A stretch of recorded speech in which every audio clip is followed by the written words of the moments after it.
కూడా మీరు ఒక వీడియో రిలీజ్ చేయడం జరిగింది. నేను సూసైడ్ చేసుకుంటున్నాను, భార్య బాధితుడిని నేను అని చెప్పడం జరిగింది. ఈరోజు మీ భార్య మిమ్మల్ని రెడ్ హ్యాండెడ్గా పట్టుకున్నా అని చెప్పి పోలీస్ స్టేషన్ సమక్షంలో ఇప్పుడు ఇక్కడ నించడం జరిగింది. మీరేమంటారు దాని మీద? నేను ఉంటున్న ఇంటికి వచ్చి నన్ను అటాక్ చేసి నా ఫర్నిచర్ డ్యామేజ్ చేశారండి. అలాగే నా కార్ లాక్కొని వెళ్ళారు, నా ఐఫోన్ లాక్కొని వెళ్ళారు, నా బైక్ లాక్కొని వెళ్ళారు.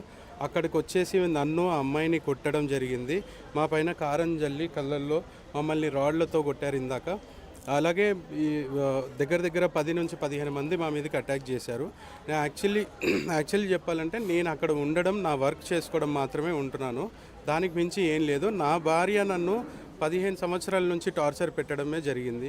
తను క్రిస్టియన్ అని, నన్ను హిందూ అని చెప్పి నేను ఇంట్లో పూజలు చేస్తుంటే దేవుడిని బయట వేసేసింది ఇంట్లో నుంచి.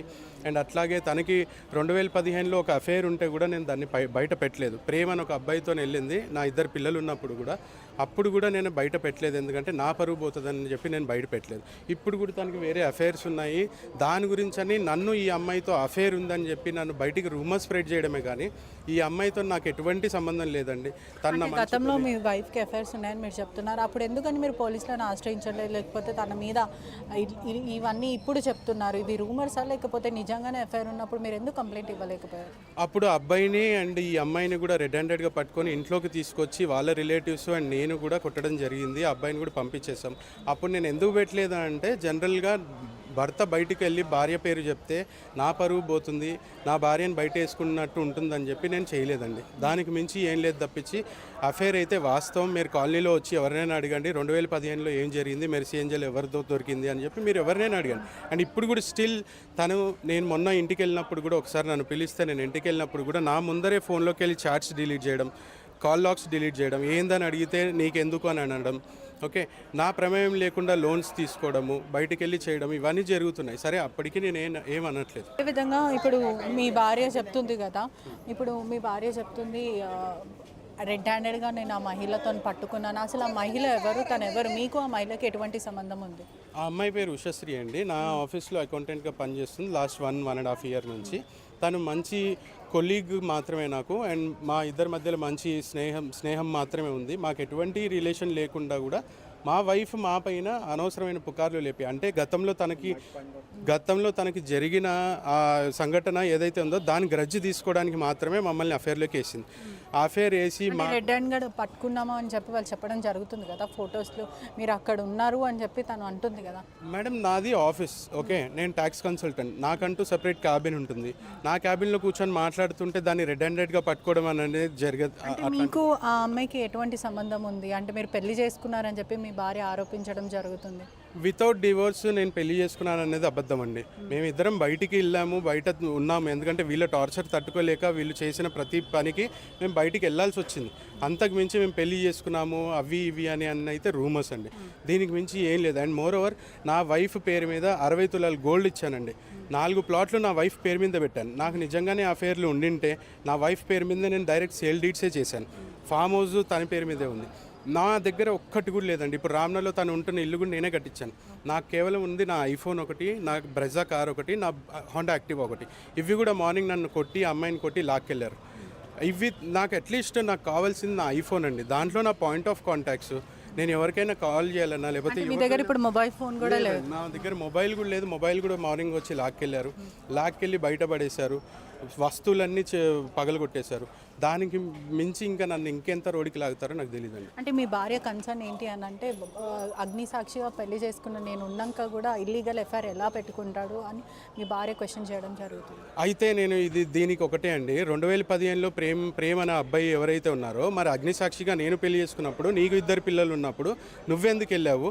ఆ అబ్బాయి నంబర్ కూడా మీకు కాల్స్ వస్తే నేను మీడియాకి రిలీజ్ చేయమంటే చేస్తాను, లేదా తన ఫోన్ మీరు ఏమైనా చూస్తానంటే కూడా చూడండి. తనకు కూడా ఉన్నాయి కాబట్టి నేను ఆ రోజు పెట్టలేదు. ఇప్పుడు నన్ను కావాలని గ్రడ్జ్కి బయటికి వేయడం తప్పించి దానికంటే ఇంకెక్కువ లేదండి. తనకి ఇప్పటికీ కూడా నేను అక్కడ ఓన్లీ ఫైనాన్స్ మిషన్గా పనిచేయాలి, తనకి డబ్బులు ఇవ్వాలి. అండ్ నేను 10 కంట్రీస్ తిప్పానండి. 10 కంట్రీస్ తిప్పాను. తనకి లేదన్న లగ్జరీ పెట్టాను, అన్నీ చూశాను. ఇప్పటి వరకు ప్రతిదీ షీ సాటిస్ఫైడ్. ఇప్పుడు ఒక కారణం నన్ను బయటికి చూపించడం ఏంటంటే నన్ను అన్పాపులర్ చేయాలి, నన్ను కాలు కింద పెట్టుకోవాలి. ఎందుకంటే నన్ను ఇంకే విధంగా టార్చర్ పెట్టాలో అవన్నీ విధాలు ట్రై చేస్తుంది. అంటే కేవలం ఇదంతా డబ్బు కోసం చేస్తుందని మీరు ఆరోపిస్తున్నారా? డెఫినెట్గా. కాకపోతే మేడం నా పాయింట్ ఆఫ్ సోర్సే లేదు. ఇప్పుడు నా దగ్గర నాట్ ఈవెన్ ఆ సింగిల్ పెన్నీ లేదు.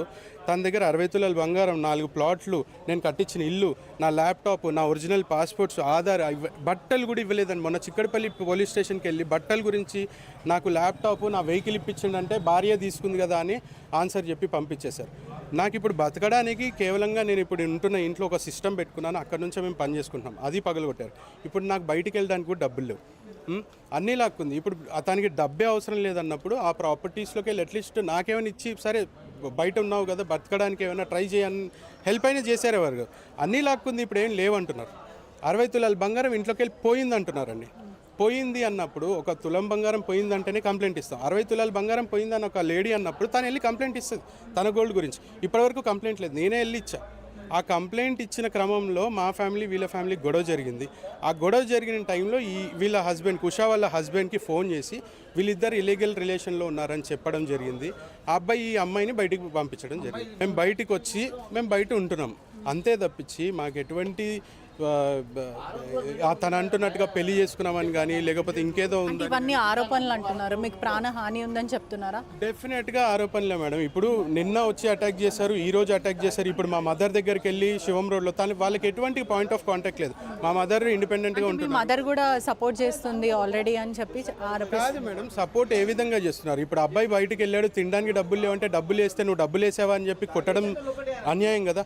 ఓ ముసలావిడ 65 ఏళ్ళ ఆమెను కొట్టి చైన్ లాక్కొని తను మా దగ్గర ఉండదు, తను బయట భర్తతో సపరేట్ ఉంటుంది, తనని కొట్టే అవసరం ఏంది? ఇప్పుడు ఎల్బీ నగర్కి వెళ్ళి మా అక్కని కొట్టడానికి ట్రై చేశారంట, అక్కడికి వెళ్ళి తనని కొట్టడం ఏంటంటే ఇదంతా కూడా కోర్టులో నడుస్తుంది అని కూడా తను చెప్తుంది. మరి కోర్టులో నడిచినప్పుడు మీరు ఎందుకు హరాస్ చేస్తున్నారు? మీ భార్యని హరాస్ చేస్తున్నారు, కాల్ చేసి మెసేజ్లు పెడుతున్నారు, థ్రెటనింగ్ చేస్తున్నారు అని చెప్తున్నారు. హరాస్ ఏం లేదండి, I was just trying to get connected. అంటే నేను పిల్లల గురించి నీ గురించి అని చేయగలుగుతానా చేయలేనా అనేసి నేను మాట్లాడుతున్నాను. జస్ట్ ఇదంతా 2 months ప్రాసెస్లోనే అయింది, ఏదో 2 years కాదు.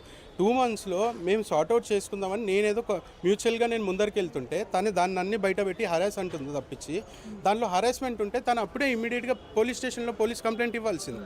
హరాస్మెంట్ అంటే డెఫినెట్గా వెళ్ళి నాకు ఇప్పుడు నేను ఎట్లా అయితే వచ్చానో నాకు కష్టం జరిగిందని తను ఇవ్వాల్సింది. ఇప్పటివరకు ఇవ్వలేదు అంటే డెఫినెట్గా నేనేం హరాస్ చేయలేదు. అవి ఇప్పుడు సాక్ష్యాలుగా పెట్టుకోవడమే. ఇప్పుడు నేను మొన్న గోవా వెళ్ళి వచ్చానండి. గోవాకి వెళ్తే మరి ఫోన్లో డ్రెస్సులు అవన్నీ పెట్టా, నా దగ్గర నా ఐఫోన్లో ఉన్నాయి, ఆ ఐఫోన్ లాక్కెళ్ళి వెళ్ళారు. ఆ డ్రెస్సులు ఇప్పించుకుంది, పిల్లలకి ఫీజులు కట్టించింది. మరి హరాస్మెంట్ అంటే అవన్నీ ఎందుకు తీసుకుంటుంది? నేను 3 సార్లు వస్తే 3 సార్లు నాతో ఎలా సంసారం చేసింది? వన్ డేనే ఉన్నాను, సరే ఒకరోజే ఉన్నాడు అని ఉంటుంది, ఒకరోజే ఉన్నాను. కానీ ఉన్న రోజులైతే నువ్వు ఉన్నావుగా, నన్ను ఎందుకు రానిచ్చావు? మరి హరాస్మెంట్ చేసేవారికి అయితే నీకు ఇండిపెండెంట్ ఇల్లు ఉంది, కింద గేట్ ఉంది, పైన లాక్ ఉంది, నువ్వు వేసుకోవాల్సింది లేదా నన్ను బయటికి పంపించాల్సింది. అండ్ ఇంకోటి ఏంటంటే నేను ఇల్లరికం ఉంటున్నానండి, నేను బయట ఉండట్లే, నేను ఇల్లరికం ఉంటున్నాను. కింద మా అత్తయ్య ఉంటుంది, పైన వాళ్ళ బావ, వాళ్ళ అక్కలు వీళ్ళందరూ ఉంటారు. అక్కడ నేను ఒక్కడిని వెళ్ళి తనని హరాస్ ఎలా చేస్తాను? ఇంతమంది చుట్టూ ఉండగా వాళ్ళ తమ్ముళ్ళు ఉండగా నేను ఒక్కడిని హరాస్ చేస్తే వాళ్ళు. మీరు ఏ విధంగా న్యాయం కోరుకుంటున్నారు? మీ డిమాండ్స్ ఏంటి?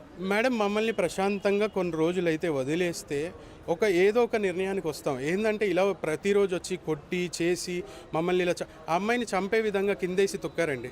తనకి తొక్కితే కడుపులో ఈరోజు పాపం ప్రాబ్లం ఫేస్ అవుతుంది. ఇప్పుడు అమ్మాయికి ఏమైనా జరిగినా నాకేమైనా జరిగినా ఎవరు బాధ్యులు? ఇంతమంది మూకుబడిగా మీదకి వచ్చి కొడుతూ చేస్తూ ఉంటే మేము ఎక్కడ వెళ్ళాలి? ఇప్పుడు ఉన్న ఇల్లు కూడా రెంట్ అండి, అక్కడ రచ్చ చేశారు. ఇప్పుడు మేము ఎక్కడ ఉండాలి? మా దగ్గర ₹1 లేదు. ఇప్పుడు తీసుకున్న ఐఫోన్ పాయింట్ ఆఫ్ కాంటాక్ట్ అయినా ఇవ్వమంటే అది కూడా ఇవ్వట్లేదు. ఐఫోన్ అయినా ఇప్పించండి, అట్లీస్ట్ నాకు న్యాయం చేయండి.